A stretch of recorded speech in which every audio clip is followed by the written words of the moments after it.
In late November of 2018, Christian Weston Chandler made a prophecy. Then on December 18th of the year 2018, a great dimensional merge would take place, in which a shit ton of people would die. But for those that have managed to survive, your wildest dreams could become reality for at long last. You, yes you, could finally see fictional characters come to life, and you can spend time and go on adventures with said fictional characters. Have you ever wanted to fight crime alongside Batman and then start robbing banks with Tony Soprano, Scarface, and Sonic the Hedgehog? You can, once the dimensional merge happened.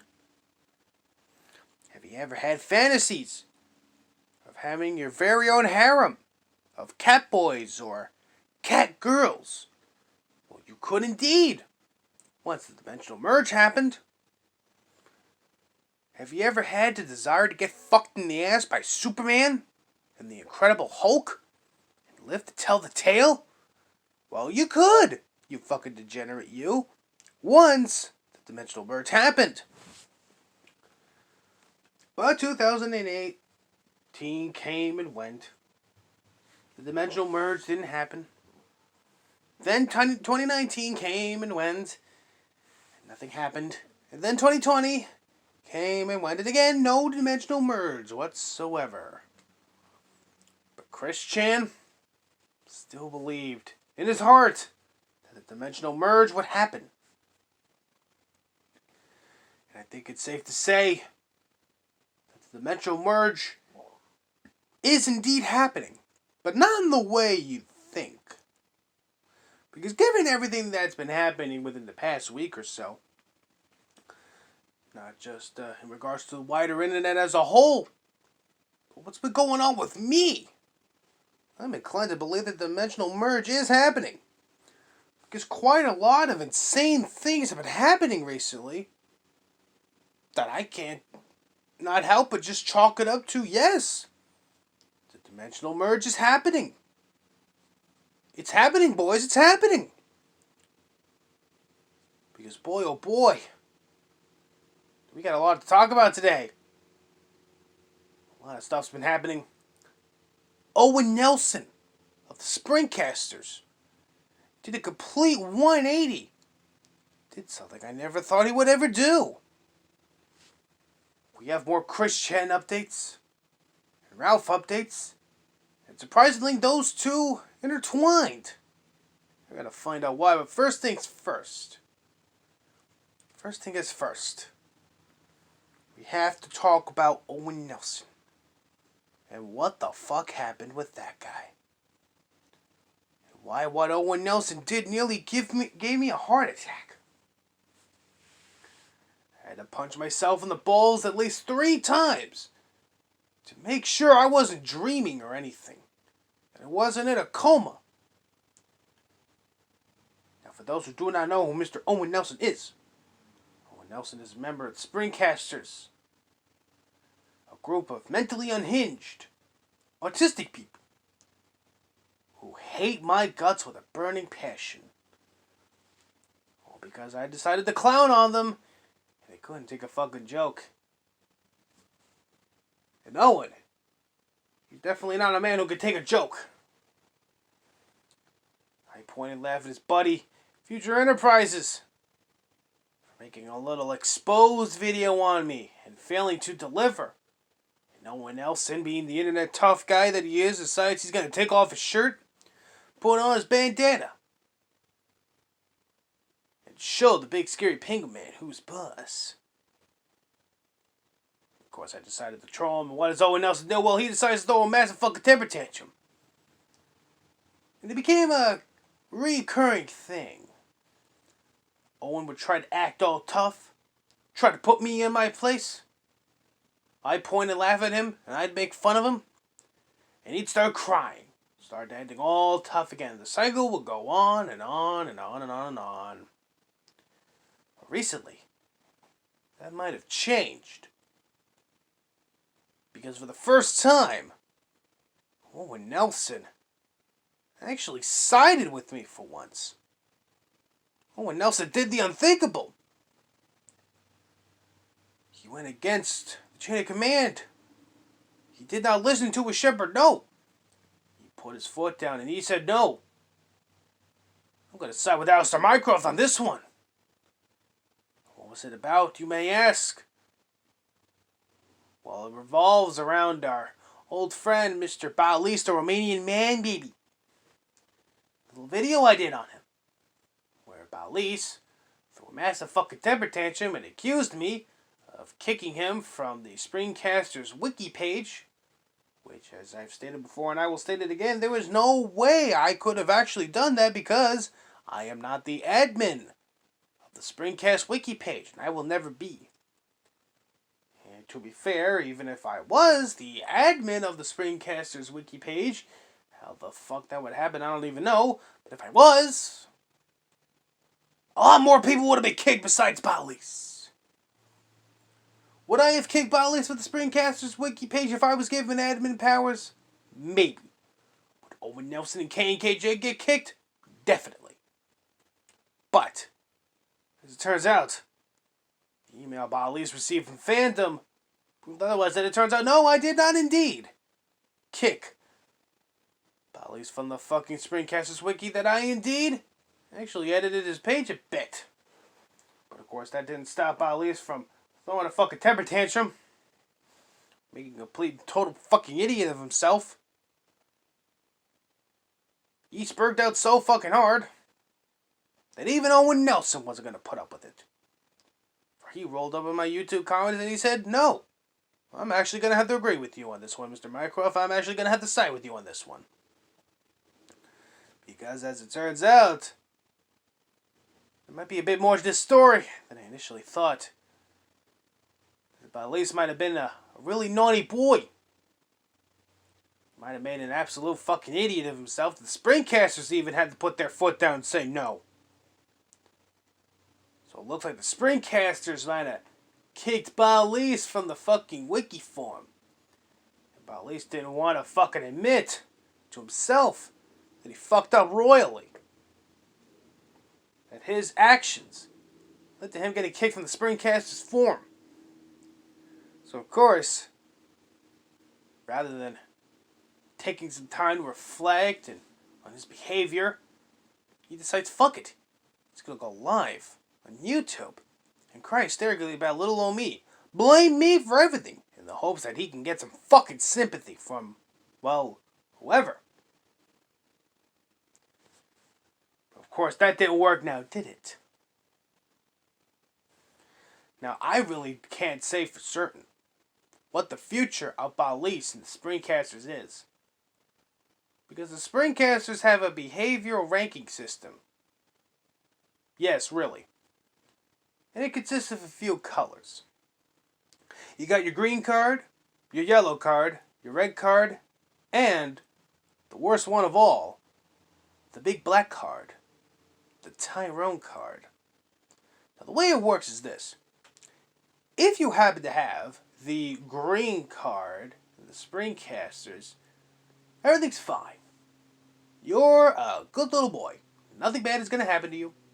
You can just go about your merry little way. And if anything happens to you, if any big old bully jerk decides they want to fuck with you, don't worry about it. Because the Springcasters are going to have your fucking back. Now the yellow card, pretty simple. Okay.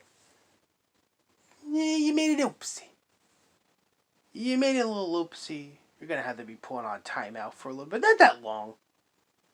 Not that long. Couple days. Maybe a week. You're not allowed to be in any of our YouTube live streams or whatnot. You just put in the timeout corner. Think of it as the strike one when it comes to the Springcaster behavioral card set. Now the red card is pretty obvious. It's strike number 2. You've been a very naughty little boy recently. You gonna stop fucking up? You gonna stop making an ass of yourself? You gonna stop pissing us off? Well, I sure do hope so, but in the meantime, guess what, buddy? You're not allowed in our fucking YouTube live chats or live streams. For 1 whole month. 30 fucking days! 1 whole month! You're not allowed. Of course, it goes without saying, as I've already stated, the last one, strike 3, of course, is the big black card. The Tyrone card. If you get that fucking card, you are done. The Springcasters, they're washing their hands of you. They don't want to do anything with you anymore. You're dead to them. You're absolutely 100% dead to them. They don't fucking care if you've been a part of the Springcasters since day one. They don't fucking care if you've been friends with them for over a decade. If you get the big black card, the Tyrone card, you're fucking done. They don't want to deal with you ever again. And only the worst of the fucking worst get that card. I should know. I happen to have the black card. Okay, granted, they sure did take their sweet ass fucking time giving me the fucking black card. I thought they wouldn't have hesitated to have given me the black card the minute I started clowning on these guys, but hey, you know, what are you gonna do? Now, I really don't know where the fuck Balise is right now on the Springcasters behavioral tier list. Maybe he's got the yellow card, maybe he's got the red card. But if what Owen Nelson said is true, that he was indeed kicked from the Springcast wiki by the Springcasters themselves, I wouldn't be surprised if Balise has the big black card. I don't know. I guess we're just gonna have to wait and see what happens next. Now moving away from Owen Nelson, we of course gotta talk about, oh, you know who we're gonna fucking talk about. You know him, you hate him, the Gunt. Oh, what has either Ralph done now? You must be asking yourself. He's been doing quite a lot.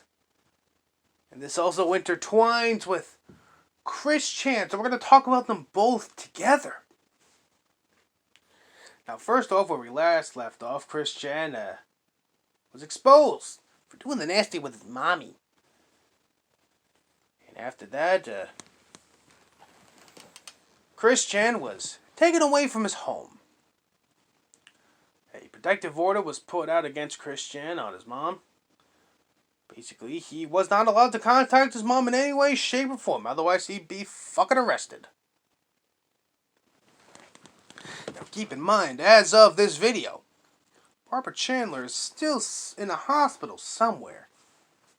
Will Barbara Chandler ever get out? I don't know. What I do know is that Barbara Chandler, she is not home yet. That didn't stop Chris from making a complete and total fucking ass of himself. Chris Chan not only violated the protection order by stealing money from his mom's bank account so he can stay in a Motel 6 for a couple days and go to the mall and buy toys. Because of course that's what Chris Chan would do. Because Chris Chan violated this order of protection, he was arrested and charged with incest. He's currently being detained without bond. He's going to be stuck inside that nice little jail cell for about a month or so, because his trial isn't until September 18th. So Chris Chan gets to sit in a nice jail cell for the next month as he awaits his trial. And how do I know this? Well, because mainstream media is picking up on this. Oh, you thought it was just going to spread to fucking Twitter like wildfire and that would be the end of it? Oh, no, no, no, no, no, no, no, no, no, no. No, no, no, no, no, no, no, no, no. Nope. All the mainstream media publications are talking about it. I believe it's going so far as the New York Post is talking about Christian Weston Chandler's latest fuck up. And it kind of makes you wonder how much longer is it going to take before fucking CNN or Fox News starts talking about Chris Chan's antics. Because I don't know about you boys, nothing would entertain me more than to fucking sit down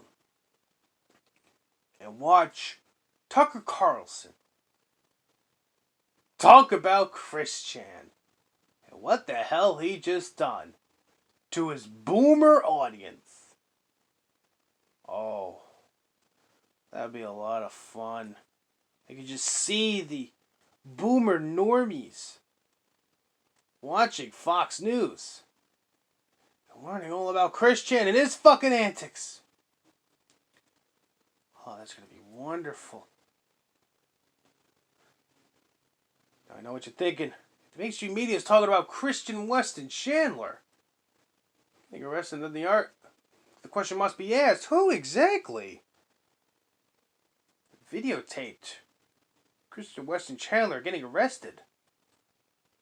Who actually went to the fucking Motel 6 Christian Weston Chandler was staying at and video recorded Christian getting arrested? Well, you could think none other than our old friend the Guns himself.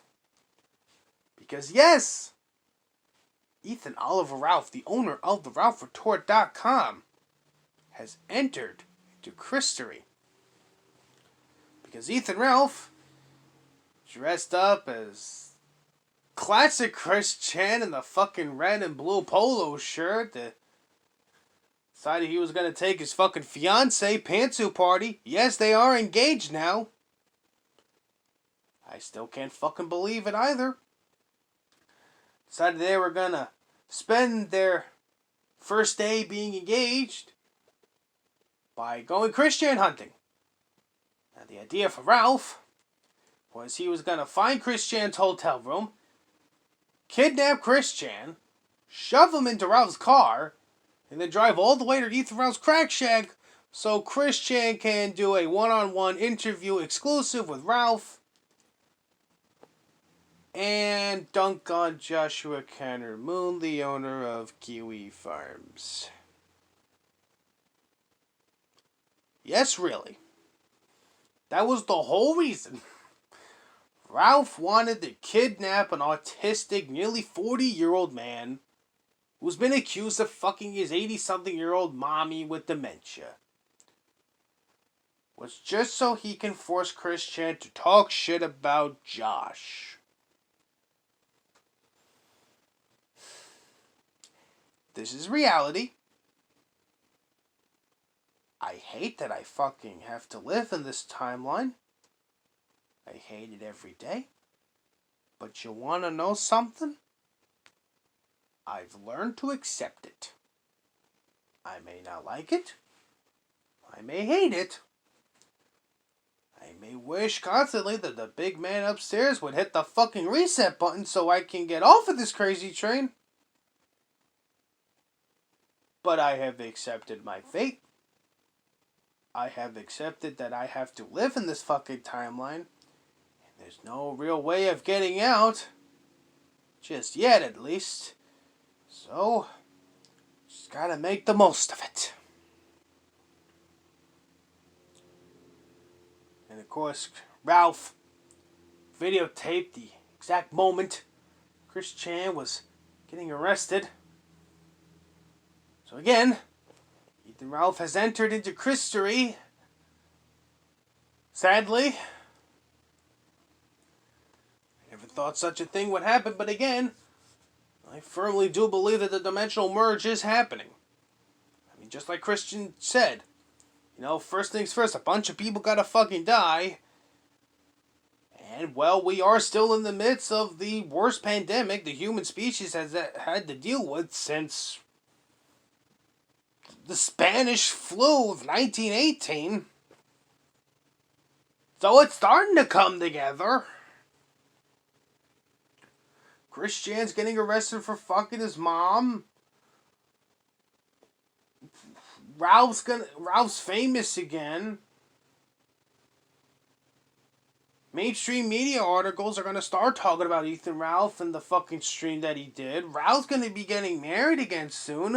Okay, granted, he's gonna be fucking marrying a transsexual pedophile, but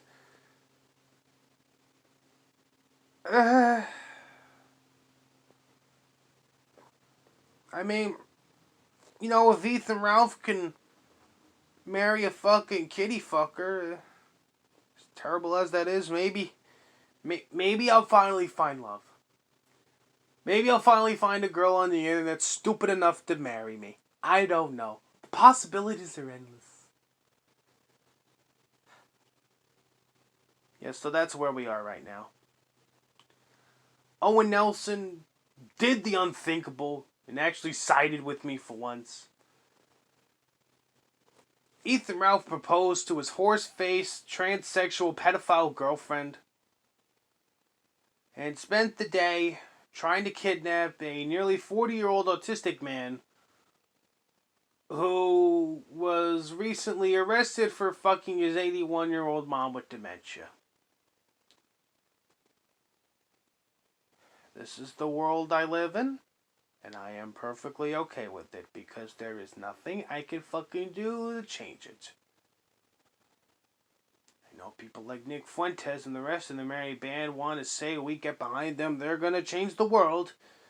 But that ain't gonna fucking happen. This is our world now. We don't like it. But we gotta put up with it. At least for now. So, having said that, I hope you guys have a good rest of your day. And yeah. Stay tuned for more autism. Next week, next Friday, is of course Friday the 13th. That's when the big QAnon Boogaloo is going to kick off. That's going to be the day Donald Trump gets back in the office. I do very much intend to make a video on it. If not the day after, maybe Donald Trump will get back in the office by this time next week. Maybe not. But if he doesn't, which I suspect he won't, don't worry. We got a couple of interesting dates we're going to have to go over. Because there's a lot more. They're going to keep moving the goalposts. And I know I keep saying another Boogaloo is going to take place, but I think we have a date as to when the Boogaloo in question is going to kick off. But we're just going to have to wait and see. But until then, I hope you guys have a good rest of your fucking day.